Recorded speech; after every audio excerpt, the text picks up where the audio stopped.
Good morning, students. My name is Neeraj Prakash Srivastava,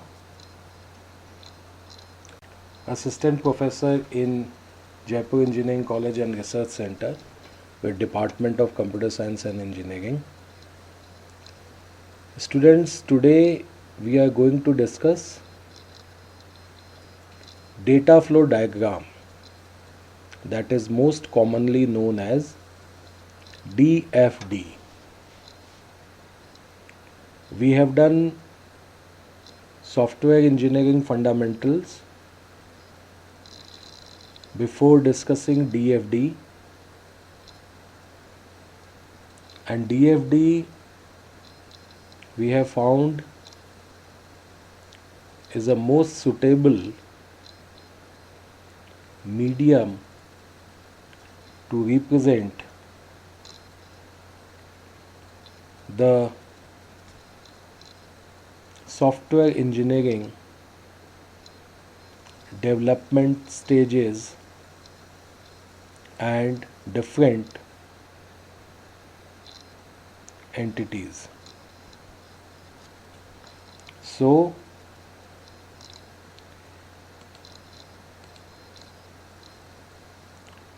before jumping on to DFD, we should first see what exactly a process modeling is, because DFD comes under the category of software development.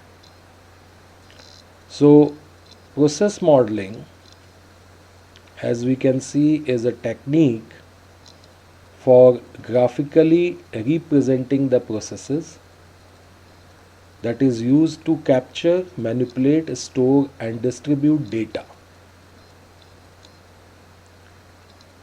between a system and its environment, and of course among system components.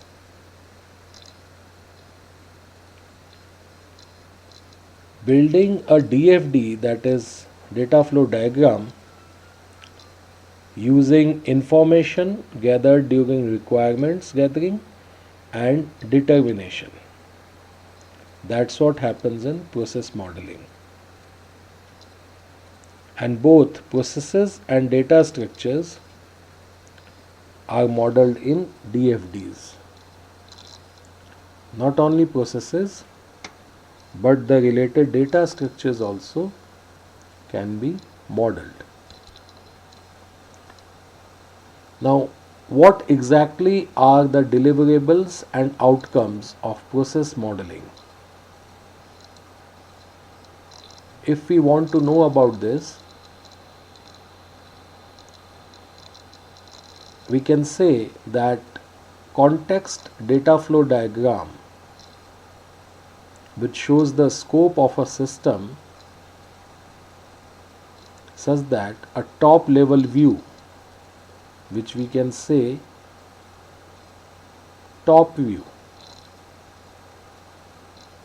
Often we can say DFDs are created showing the current physical and logical system, यानी कि जो physical और logical system होता है उनको show करने के लिए भी DFDs का हेल्प लिया जाता है. It enables analysts to understand how the current system operates. DFDs of new logical systems are independent of technology, and it shows data flows, structures, and functional requirements of the new system. It also includes a thorough description of each DFD component. DFD के component जितने भी हैं जो use होते हैं, उसका एक thorough description जो है वो भी इस न्यू लॉजिकल सिस्टम में बताया जाता है. जब हम DFD बनाना शुरू करेंगे तो आगे हम ये देखेंगे डेटा फ्लो डायग्राम जो है वो डेवलप किया गया था by Larry Constantine and it was a way of expressing system requirements in graphical form, जिसको हम पिक्टोरियल फॉर्म भी कहते हैं। सिस्टम की रिक्वायरमेंट्स को उस फॉर्म में एक्सप्रेस करने के लिए ये पर्टिकुलर डायग्राम या डेटा फ्लो डायग्राम जो है वो डेवलप किया गया। डेटा फ्लो मॉडल्स जो हैं that is easy to understand with a little practice, reasonably quick and straightforward to develop, and they consist of two parts. इनके दो पार्ट होते हैं basically, a set of data flow diagrams जिनको हम DFD के नाम से जानते हैं, and a set of associated textual description जो कि एक टेक्स्ट की फॉर्म में हम डिस्क्राइब करते हैं। जब हम टेक्स्ट की फॉर्म में इसको डिस्क्राइब करते हैं तो ये हमें प्रोवाइड करता है with truly effective tools for understanding the information process of a system. ये दोनों ही मोड जो डेटा फ्लो मॉडल जहाँ पे हम टेक्सचुअल फॉर्म में लिखते हैं या फिर हम एक पिक्टोरियल फॉर्म में रिप्रेजेंट करते हैं, इन दोनों की मदद से किसी भी टूल को आसानी से समझने और उस इंफॉर्मेशन को प्रोसेस करने में हमें मदद मिलती है।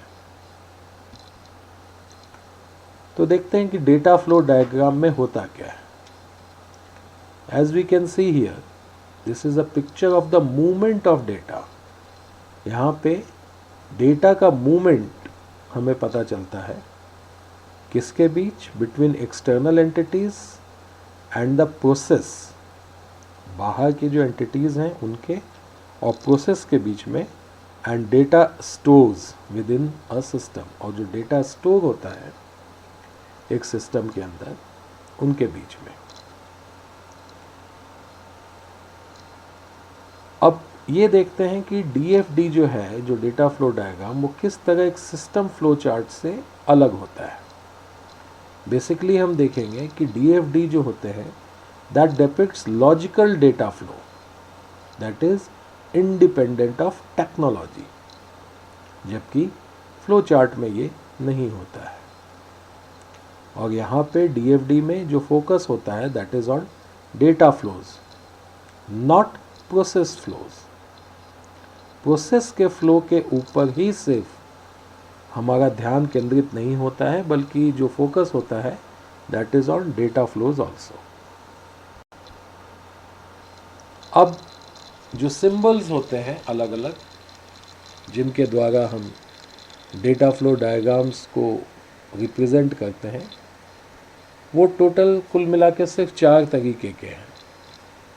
There are following 4 symbols which are used in data flow diagrams. जो स्क्वायर शेप आप देख रहे हैं that is basically known as external entity, and the next diagram below the square is known as process। Process को हम कुछ इस तरह से प्रेजेंट करते हैं। जो डेटा स्टोरेज होता है उस डेटा स्टोरेज को प्रोसेस के नीचे दिए हुए डायग्राम से शो करते हैं, और जो डेटा फ्लो होता है that particular data flow is shown as per the diagram जो कि एरो की फॉर्म में है, उसके द्वारा हम प्रस्तुत करते हैं। Now if will compare between DFD symbol set, we can find here the two ways of representing the symbols. One is De Morco and Jordan symbol, the another one is Gain and Sersot symbols. ये दोनों symbols जो हैं उनका comparison जो है यहाँ पे आप देख सकते हैं। पहला वाला जो सिंबल्स फर्स्ट कॉलम में जो आप देखें that is very simple to represent. जो दूसरा शेडेड में जो पार्ट है वो समवॉट हम एक डिटेल्ड DFD में यूज़ करते हैं। तो स्टूडेंट्स हमने देखा कि किस तरह के से डीएफडी के डिफरेंट सिंबल्स जो हैं उनको हम रिप्रेजेंट करते हैं। और डीएफडी सिंबल्स जो होते हैं बेसिकली 4 तरीके के होते हैं। First one is process, second one is data store, third one is source और sink and last one is data flow. तो जो प्रोसेस होता है इनमें, दैट वर्क्स और actions to perform on data, ये सिस्टम के अंदर पाया जाता है। डेटा स्टोरेज जो होता है वो भी डेटा को स्टोर करने के काम आता है and that also lies within the system. जो सोर्स होता है that is basically an external entity and that is the origin और destination of data that is available outside the system. And the data flow is a different types of arrows which is depicting movement of data, या data के movement को जो है वो showcase करता है। DFD symbols के बाद हम ये देखते हैं कि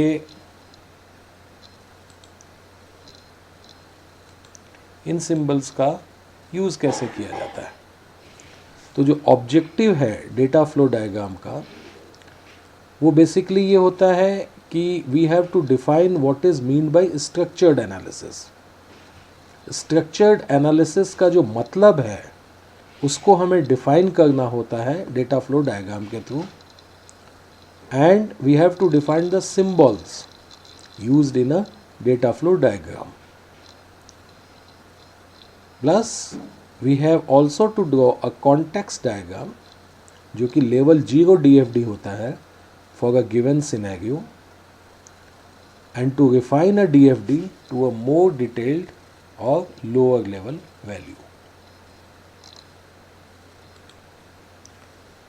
डेटा फ्लो डायग्राम का जो यूज़ होता है उसको यूज़ करके we can deal with structured approach to take a top-down approach in a system development,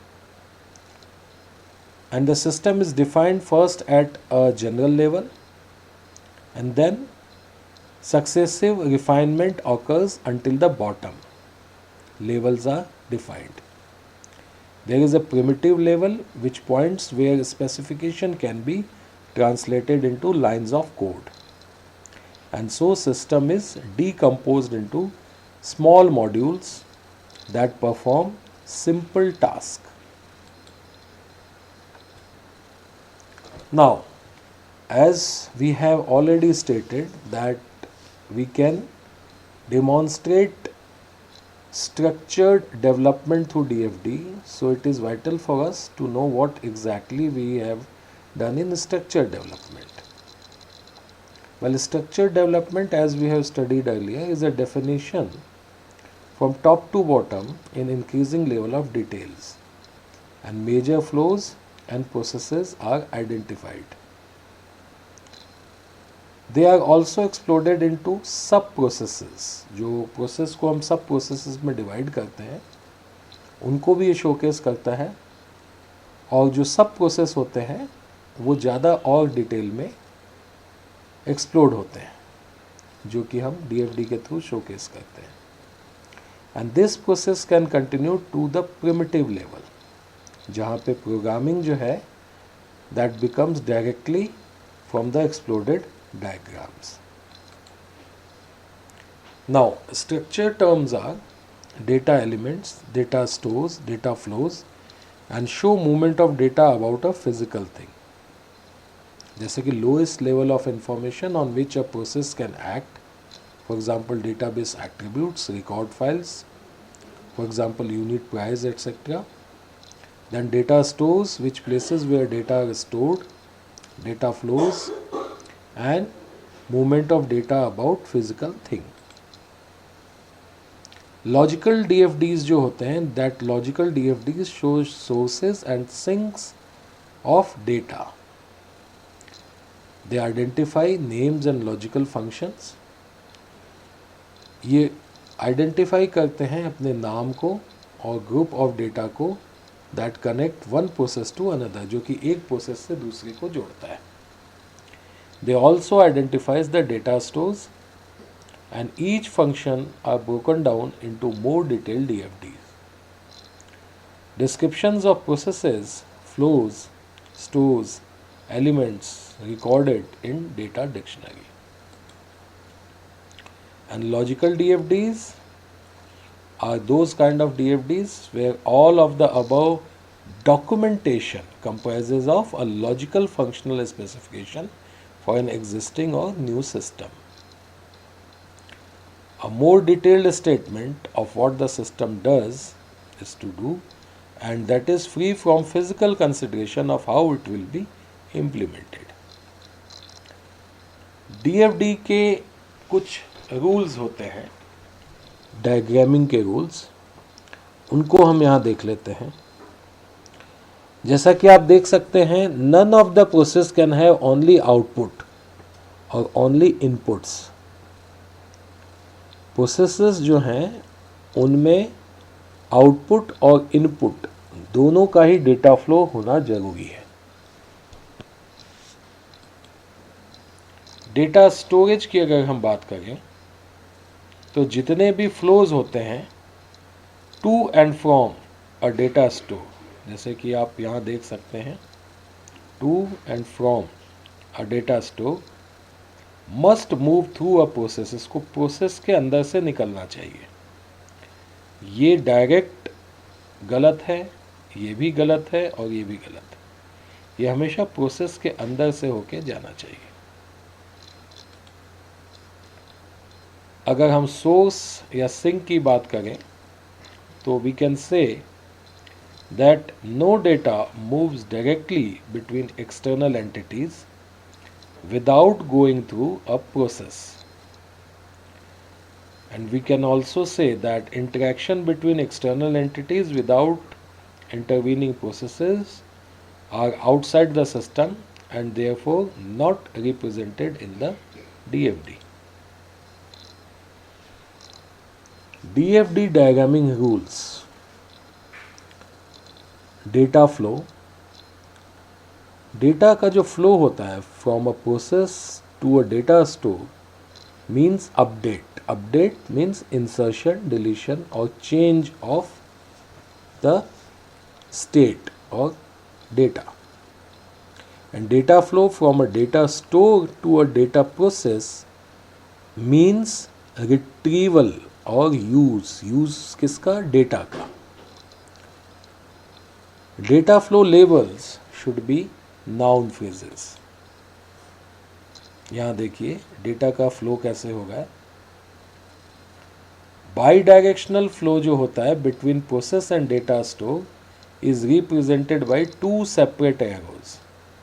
अगर हम एक ही एरो में बाई डायरेक्शनल रिप्रेजेंटेशन करेंगे डेटा के फ्लो का तो वो गलत हो जाएगा.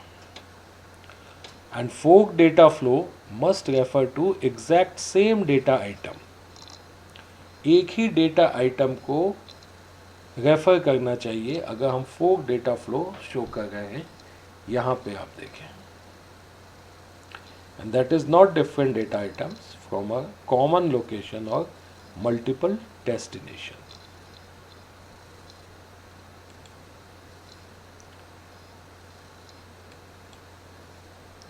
डेटा फ्लो में और हमने देखा जॉइंट डेटा फ्लो जो है that must refer to exact same data item. ये देखिए, not different data items like this. यहाँ दो अलग अलग जगहों से एक सिंगल जगह जा रहा है, ये गलत है. यहाँ से यहाँ गया और फिर यहाँ आया. ये दोनों डेटा आइटम्स जो हैं ए और बी अलग अलग नहीं हो सकते, इनको सेम होना पड़ेगा. And the data flow cannot go directly from a process to itself. ये खुद से खुद में नहीं जा सकता है. It must go through intervening processes. यहाँ से यहाँ, फिर यहाँ, फिर यहाँ.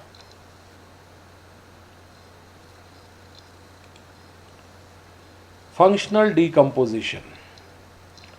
अगर हम functional decomposition की बात करें तो it is an iterative process of breaking a system description down into finer and finer detail. किसी भी सिस्टम को और ज़्यादा फाइनर वे में रिप्रेजेंट करना.